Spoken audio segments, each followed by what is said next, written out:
Baik, bismillahirrahmanirrahim. Assalamualaikum warahmatullahi wabarakatuh. Alhamdulillah rabbil alamin. Wassalatu wassalamu ala asyrafil anbiya'i wal mursalin wa ala alihi wasahbihi ajmain. Amma ba'd. Pertama-tama, yang paling utama marilah kita panjatkan puji beserta syukur atas kehadirat nikmat Allah, yang mana Allah telah memberikan kita nikmat iman, nikmat Islam, dan nikmat sehat, sehingga kita semua dapat berkumpul di lomba yang Allah muliakan ini. Salawat beriring salam selalu kita curahkan kepada pangkuan alam, yaitu Nabi besar Muhammad SAW, yang mana beliau beserta keluarga dan sahabatnya telah membawa kita dari alam jahiliyah ke alam yang penuh ilmu Islamiah. Kata-kata perkhidmatan saya kepada Bapak Ibu penguji yang insya-Allah akan menguji hasil penelitian saya dengan judul Hadis Larangan Riba dan Perspektif Hukum Islam, yaitu Fondasi Keadilan Ekonomi yang Berkelanjutan. Baik, sebelumnya izinkan saya memperkenalkan diri. Nama saya Rijal Fandika dari Program Studi Ilmu Hadis, Fakultas Usuluddin dan Filsafat, Universitas Islam Negeri Arandiri, Banda Aceh, yang insya-Allah akan mempresentasikan hasil penelitian saya. Baik, saya akan mempresentasikan hasil penelitian saya. Yang pertama, latar belakang. Latar belakangnya adalah riba berdampak pada ketimpangan ekonomi, eksplorasi dan kerentanan sosial. Sistem keuangan dalam Islam menekankan keadilan, keseimbangan dan keberlanjutan. Hadis menjadi dasar normatif untuk melarang riba dan melindungi masyarakat. Adapun di slide selanjutnya adalah rumusan masalah. Rumusan masalah yang saya angkat atau yang saya ambil dalam penelitian ini adalah: yang pertama, bagaimana pandangan hadis tentang larangan riba dalam perspektif hukum Islam. Dan yang kedua, bagaimana kontribusi larangan riba terhadap sistem keadilan ekonomi yang berkelanjutan. Adapun di slide selanjutnya yaitu tujuan penelitian. Tujuan penelitian di sini saya mengambil ada dua tujuan penelitian. Yang pertama, untuk dapat menganalisis hadis larangan riba dalam perspektif hukum Islam. Dan yang kedua, untuk dapat mengeksplorasi kontribusi larangan riba dalam mewujudkan keadilan ekonomi yang berkelanjutan.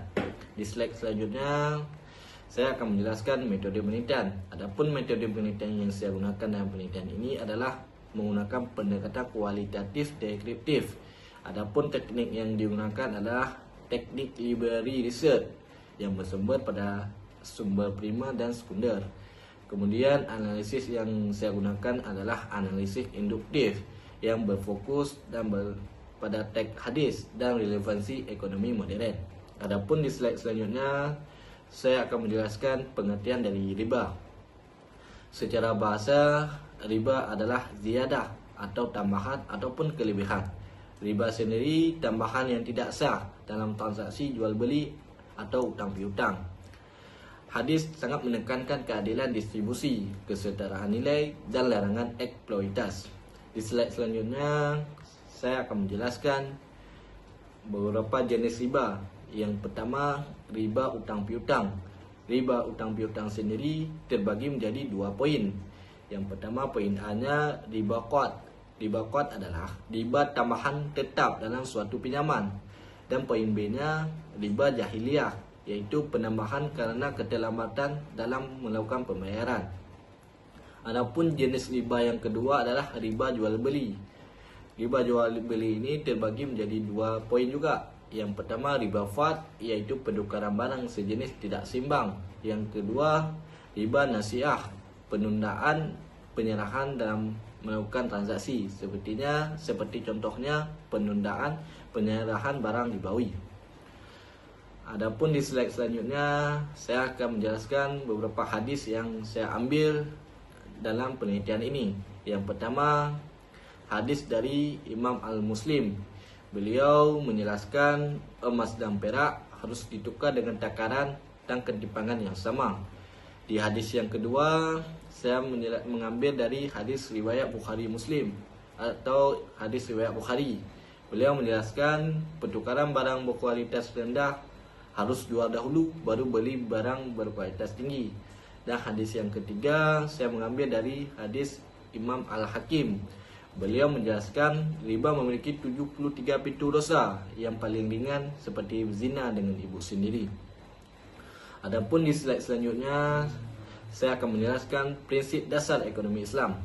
Prinsip dasar ekonomi Islam adalah anti riba atau mencegah eksploitasi dan ketidakadilan. Ketidakadilan atau adil dan kemaslahatan atau maslahah sebagai dasar ekonomi Islam. Dalam prinsip ekonomi Islam sangat menekankan distribusi kekayaan yang seimbang dan keberlanjutan. Mungkin implementasi dari kajian atau penelitian ini adalah akad syariah yang halal, yaitu murabah, musyarakah dan mudharabah. Larangan kolaborasi dalam riba, yaitu ada pengaturan transaksi modern, pertukaran mata uang, komunitas produk keuangan syariah. Adapun kesimpulan yang dapat saya ambil dari penelitian ini adalah riba sendiri secara bahasa tadi ziyadah atau tambahan tidak sah dalam jual beli ataupun hutang piutang, dan hadis menjadi pedoman hukum atau moral dalam ekonomi Islam. Implementasi nilai anti riba, yaitu fondasi keadilan ekonomi yang berkelanjutan. Mungkin hanya ini yang dapat saya sampaikan atau yang dapat saya presentasikan. Lebih dan kurang saya mohon maaf.